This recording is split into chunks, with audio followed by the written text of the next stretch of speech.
No one heard the horse scream. That was the strangest part later, when people asked how a 1,000-pound animal could be drowning in plain sight, and yet no one noticed.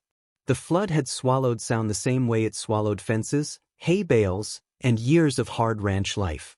Water pressed against the old barn walls like a living thing, thick and brown and rising by the minute.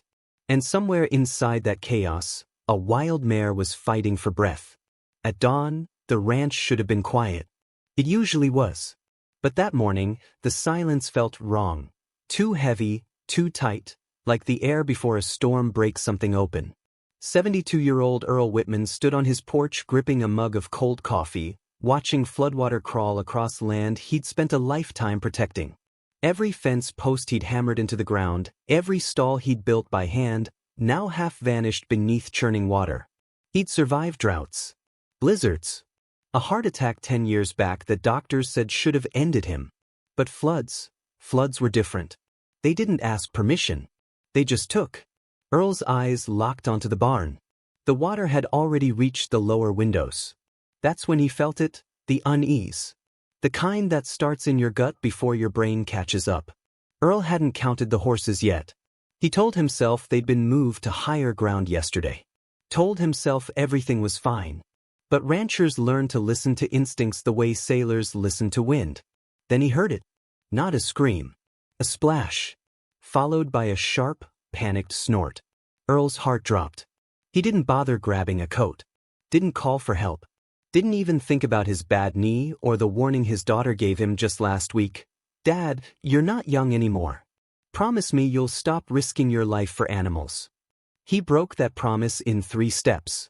The barn door groaned as he forced it open, floodwater surging around his boots. Inside, chaos ruled. Loose boards floated like broken memories. Hay bales had burst apart, straw spinning in slow, helpless circles. And in the center of it all, trapped between a collapsed gate and the rising wall of water, was the horse. She was younger than Earl expected. A chestnut mare with a sharp white blaze cutting down her face like a scar made of light. Her eyes were wide, rolling, pure survival blazing through them. She wasn't one of his horses. She was wild. Earl recognized her instantly. Everyone in the county did. The mare had appeared months ago on the outskirts of town, lean, skittish, impossible to catch. People tried. Ropes snapped. Gates failed. She kicked, reared, vanished like smoke. Eventually, she wandered onto Earl's land during a dry spell, slipping into the barn one night for shelter. He never forced her out. He never forced her to stay. Now she was drowning. Water lapped at her chest, rising fast. Every movement sent waves crashing against the barn walls. She pulled back against a half-submerged halter, one Earl had loosely slipped on weeks earlier in case she ever needed help. Now that rope was the only thing tethering her to life, or pulling her under. "Easy, girl," Earl called, voice shaking. "Easy." The mare didn't hear comfort. She heard danger. She lunged. The rope snapped tight, jerking Earl forward. Water surged around his waist, icy and heavy, dragging at his legs. For a split second he considered letting go. No one would blame him. A wild horse wasn't worth a human life. Everyone said that. But Earl had buried his wife 3 winters ago. Had buried friends. Brothers. A son knew, long before his time. He wasn't letting this be another loss. He stepped forward. The water climbed to his chest. The current slammed into him like a fist. The mare thrashed harder now, panic taking over completely.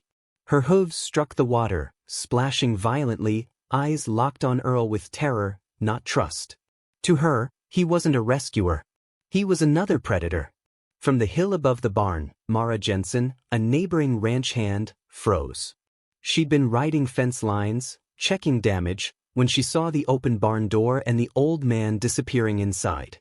"No, no, no," she whispered. She raised her phone, torn between calling emergency services and running down herself. Earl Whitman was stubborn, proud, and fragile in ways only people who've lived too long know how to be. Inside the barn, Earl reached the mare's head, gripping the halter with both hands.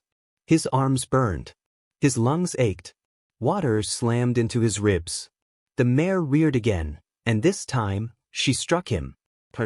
Pain exploded across his shoulder. His grip faltered. The rope slipped. The mare surged backward, water pouring over her neck, her nostrils barely clearing the surface. For one horrifying second, it looked like she was going under. Earl shouted her name, though he'd never given her one before. And then, something changed. The mare stopped fighting. Not completely. Not trust. But hesitation. Her eyes met Earl's. And in that single frozen moment, surrounded by rising floodwater and splintered wood, two broken survivors saw something familiar in each other. Fear. And the desperate hope of being saved. If you're feeling that tension right now, stay with this story, because what happens next is something no one on that ranch ever forgot. The barn groaned. Not the harmless creak of old wood settling, but a deep, warning moan, like the structure itself was deciding how much longer it could stand. Earl felt it through his boots, through his bones. The water surged again, slamming into the mare's chest and forcing a raw, desperate sound from her throat. She stumbled. That single misstep sent a wave of terror through Earl stronger than the cold ever could. Hey, stay with me, he said, breath ragged, voice nearly swallowed by the roar of water. He tightened his grip on the halter, fingers numb, joints screaming. Every instinct told him he was losing this fight. The mare lunged sideways, panic roaring back to life. Her muscles bunched, powerful and wild, and she slammed into Earl's shoulder again. Pain ripped through him, white and sharp. He went under, just for a second, but it felt endless. Muddy water filled his mouth. His boots scraped uselessly against the barn floor, searching for something solid that wasn't there. When he surfaced, gasping, the mare was closer to going down than ever. Her legs trembled now. That scared Earl more than anything. Horses don't give up easily. When they do, it means they're out of options. Outside, Mara Jensen didn't wait any longer. She ran. Water soaked her jeans within seconds, the current pulling hard at her thighs as she pushed toward the barn. She yelled Earl's name, her voice cracking with panic, but the sound vanished into the storm. By the time she reached the door, the water was already too high for comfort. Inside, she saw them. The old man. The horse. Locked together in a losing battle. "Oh my God," she whispered. Earl didn't see her at first. His world had narrowed to the mare's eyes, the frantic whites flashing as her head dipped dangerously close to the waterline. He moved without thinking, stepping deeper, positioning himself between her and the collapsed gate. The current hit him square in the chest. His bad knee buckled. He went down hard. Mara screamed. Earl felt the halter jerk violently as the mare surged again, and for a terrifying moment he thought she'd drag him under for good. His chest burned. His vision darkened at the edges.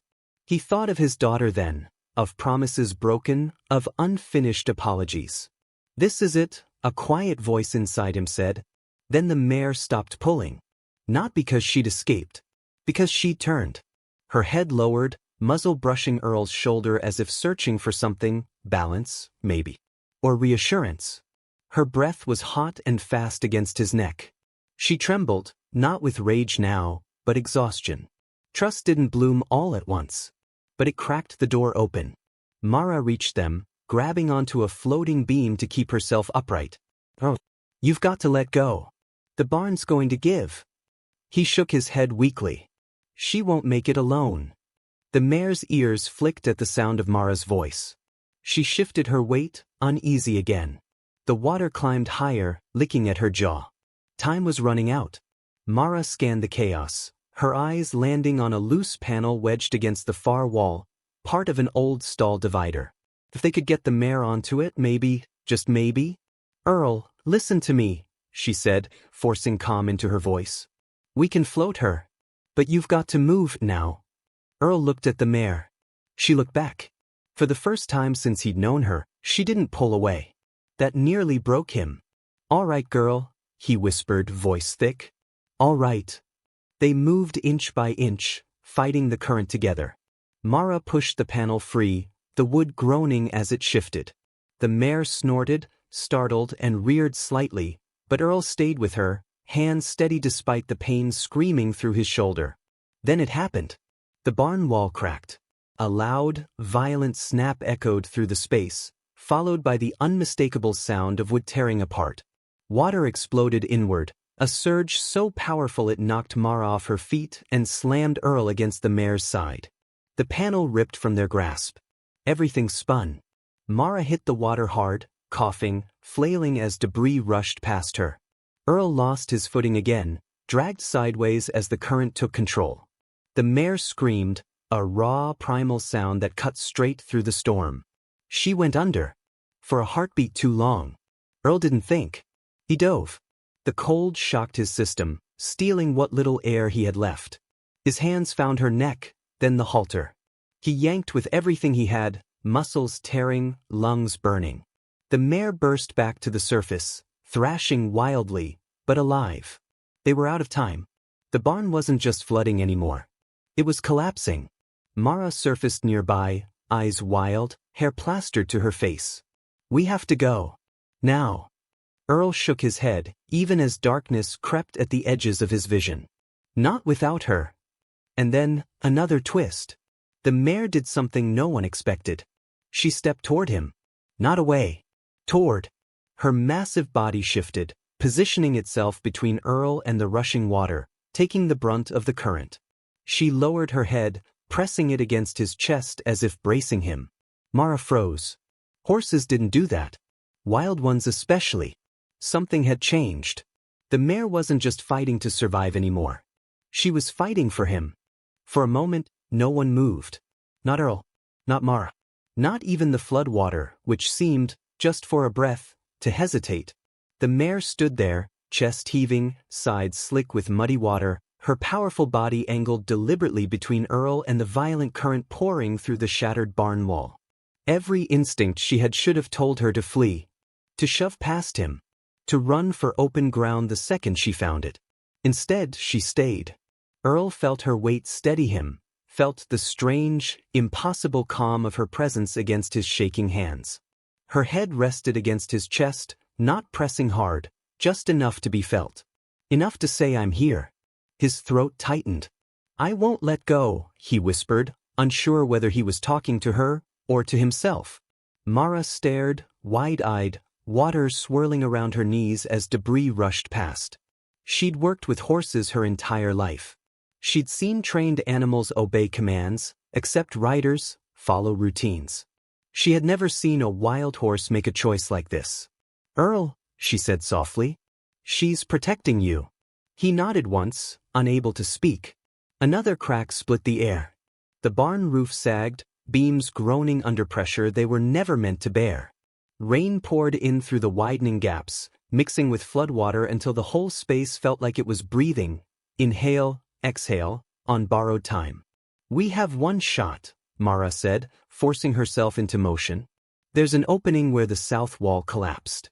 If we can get her through, the current eases out there." Earl glanced toward it, barely visible through the chaos. Open sky. Freedom. The mare followed his gaze. Her ears flicked forward. Her nostrils flared. She took a tentative step, then stopped. Fear surged again, visible in the tightness of her muscles. The open space meant unknown ground, rushing water, no walls to brace against. Earl slid a hand up her neck, slow and deliberate, the way he used to do with horses long before his wife got sick. Before the ranch felt too quiet. Before he stopped believing anything new could begin. "You're okay," he murmured. "I've got you." And for the first time, truly, the mare let him. She didn't bolt. She didn't rear. She leaned into his touch. Mara swallowed hard. Together they moved. Step by careful step, Earl guided the mare toward the opening, Mara clearing debris ahead of them. The current tugged viciously at their legs, but the mare adjusted, learning, compensating, trust growing with every movement. Then something caught Mara's eye. The mare's shoulder, just beneath the mud and soaked coat, showed a faint mark. "No way," Mara breathed. "What?" Earl asked, barely turning. There's a brand." Earl froze. This mare wasn't supposed to have one.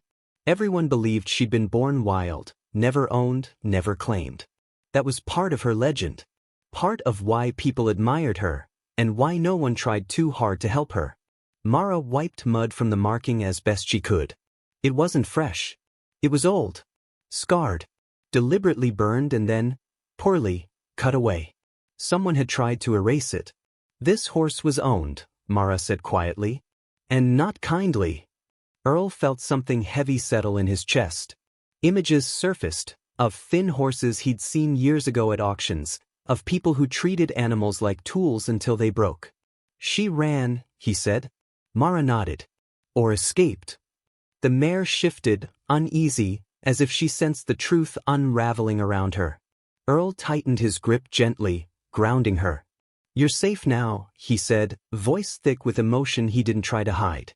They were almost there, just a few more feet. Then the barn gave up. A beam snapped loose from above, crashing down into the water behind them with a thunderous splash. The surge knocked Mara sideways. Earl lost his footing again, pain flaring through his knee like fire. The mare reacted instantly. She moved. Not away. Forward.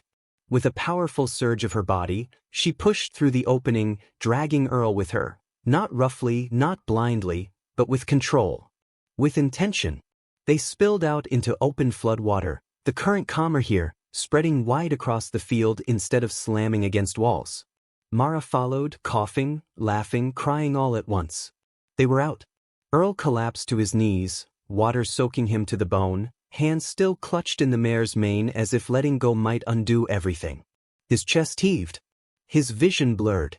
The mare stood over him. For a long moment, she just breathed. Then, slowly, carefully, she lowered her head. She touched her muzzle to Earl's forehead. The world went quiet. Mara covered her mouth. Earl broke.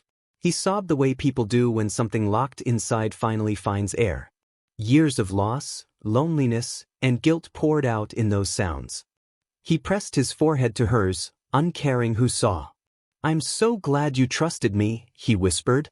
The mare stayed. Didn't flinch. Didn't pull away.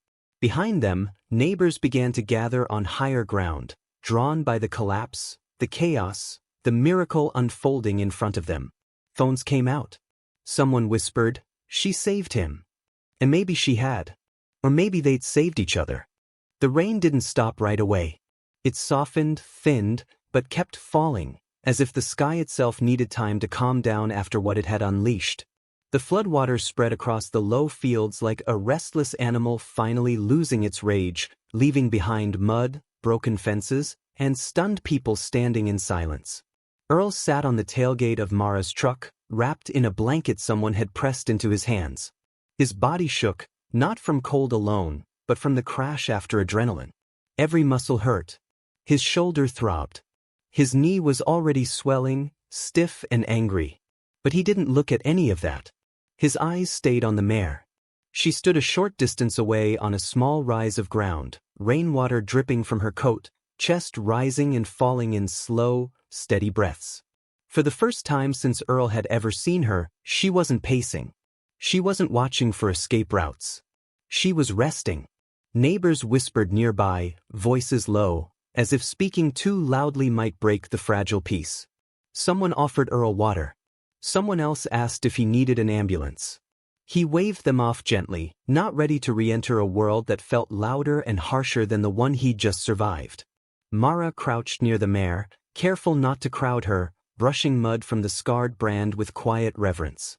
More of it showed now, ugly, uneven, unmistakable. I've seen marks like this before, Mara said, her voice tight. Back when I worked rescues in the South. People try to burn them off when they don't want to be traced. Earl nodded slowly. So she ran, he said again, and kept running. Until she couldn't anymore. The mare flicked an ear at the sound of their voices. She took a step closer to Earl, then another. Stopped. Considered. Earl didn't move. He let her choose. She closed the distance on her own and stood beside him, close enough that her warmth seeped through the blanket. The murmurs around them faded. A few people noticed and fell silent.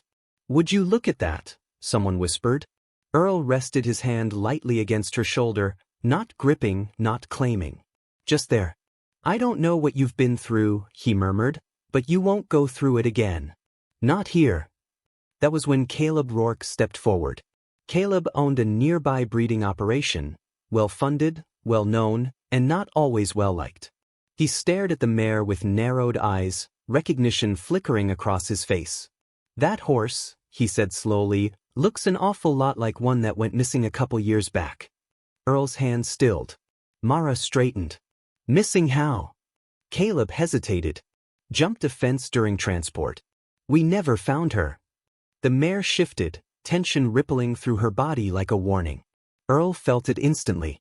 "She's not going anywhere," he said quietly. Caleb frowned. "Now hold on. If she's mine—" "She's not," Earl said, meeting his gaze for the first time since the flood. His voice wasn't loud. "It didn't need to be. Not after what she's been through." Mara stepped in, calm but firm. "That brand? It was altered. Illegally. Whoever did it wasn't trying to protect her." Caleb's jaw tightened. "You can't prove that." Earl stood, slowly, painfully, but solid. The mare stayed with him. "I don't need to," Earl said. "She already told us everything." The silence that followed was heavy and uncomfortable. Finally, Caleb scoffed and turned away, muttering about paperwork and lawyers. No one followed him. Later, when most people had drifted off to assess damage and count losses, Earl remained. He hadn't planned to say anything out loud, but the words came anyway. "I was done," he admitted to Mara, eyes never leaving the mare. "Before today. Ranch felt empty after my wife passed. Every morning felt heavier than the last." Mara listened. "I thought saving her was the last useful thing I'd ever do," he said, a sad smile tugging at his lips. "Turns out she saved me right back." As evening settled in, the sky finally broke open, not with rain, but light. A thin band of gold slipped beneath the clouds, bathing the field in something close to forgiveness. Earl made a decision then. He didn't announce it, didn't dramatize it. He simply stood, shrugged off the blanket, and opened the gate to the upper pasture. The mare watched him. He stepped aside. She hesitated, muscles tensing, instincts urging flight. The open land stretched wide before her, free and unclaimed. She could run. Everyone knew it. Instead, she walked past him, then stopped.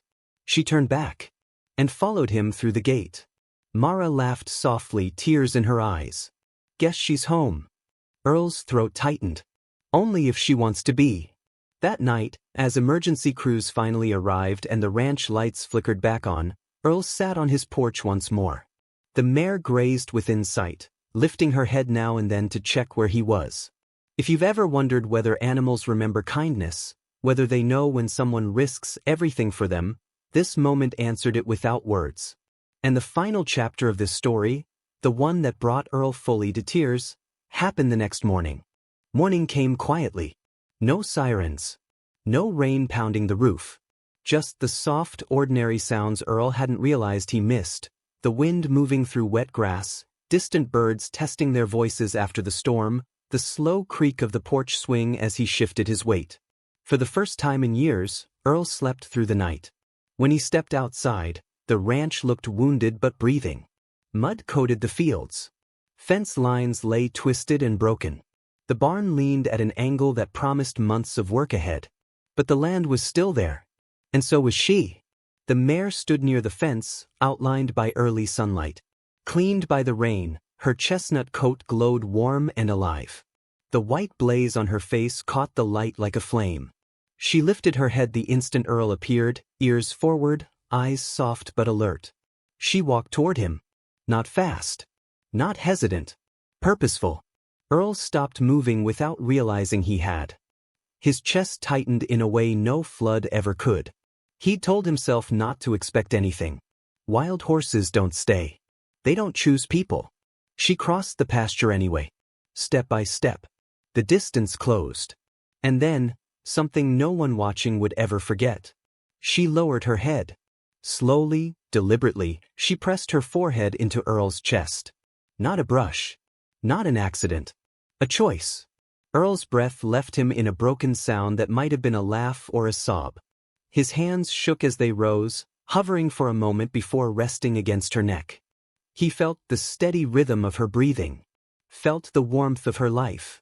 She's thanking you, Mara said softly from the porch behind him. Earl shook his head, tears spilling freely now. No, he whispered. She's staying. The mare exhaled deeply, a long, peaceful breath, and leaned more of her weight against him. Trust, full and undeniable. That was the moment Earl broke. Not the flood.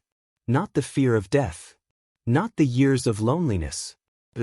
A wild horse, scarred by cruelty, choosing him when freedom lay wide open behind her. Later that day, word spread. Videos from neighbors' phones made their way online. Clips of the rescue, the brand, the quiet morning afterward. Comments poured in from strangers across the world. People who'd lost animals. People who'd lost loved ones. People who needed to believe kindness still mattered. If she can trust again, maybe I can too. This restored my faith in humanity. Earl didn't read most of them. He didn't need to. He spent the day repairing what he could, moving slowly, the mare never far away. When he stopped, she stopped.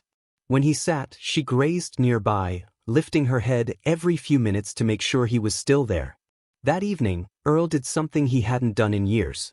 He named her. Hope, he said softly, testing the word. She lifted her head at the sound of it. Mara smiled. Looks like she approves. Hope would never be locked in a stall. Never be forced. Earl arranged for a rescue group to formally document her scars, ensuring no one could ever claim her again. She'd live on open pasture, free to leave if she ever chose. She never did. Weeks passed. The ranch healed. So did Earl. He laughed more. Slept better. Spoke to his daughter with a lighter voice, promising, this time honestly, to be careful.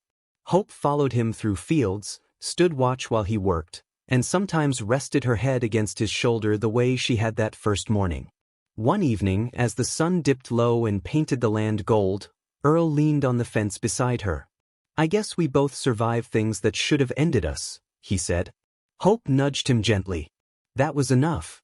If this story moved you, if it reminded you of the quiet power of trust or the unspoken bond between humans and horses, take a moment to pass it on.